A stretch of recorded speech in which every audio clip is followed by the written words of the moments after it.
A Palestinian-born doctor now living in Toronto has a simple plan to help the children of Gaza.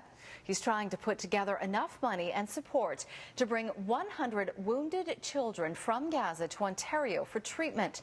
But as Sean Mallon reports, with the Canadian government soundly against Hamas, what he's proposing may be impossible. Amid all the carnage and suffering of the Gaza conflict, some of the most heartbreaking images are those of injured children. Now a Toronto resident with intimate knowledge of death and loss in Gaza wants to help.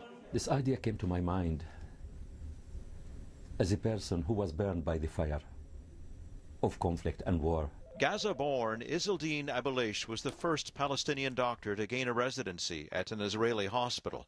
After a shell from an Israeli tank killed 3 of his daughters and a niece in 2009, he made an impassioned plea for reconciliation in a book titled I Shall Not Hate. Now an associate professor at the University of Toronto, Abuleish has come up with an audacious plan to bring 100 wounded Gaza children to Ontario for treatment. It's the collective effort. One can do everything, but each of us can do something, and I urge all to come to show the beauty and the greatness and the human face of Canadians. UN humanitarian groups working in Gaza have offered to assist. Both Sick Kids Hospital and Kingston General say they'll participate, and he's getting emails from ordinary citizens. I have 2 spare bedrooms and would like to offer my home. He's also written to the Ministry of Foreign Affairs and spoken to Ontario's Minister of Health, Eric Hoskins, who in his private life used to run a charity called War Child.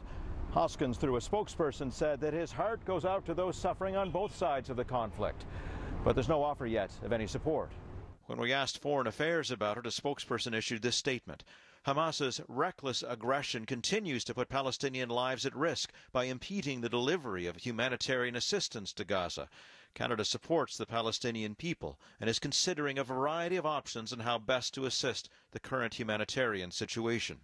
Abuleish says his project is resolutely non-political. I am not asking about right or wrong. I am asking about someone who is bleeding, and it's a moral responsibility to stop the bleeding and to heal the wounds. If he can pull all this together, he hopes to have children from Gaza on a flight to Canada within 3 weeks. Sean Mallon, Global News.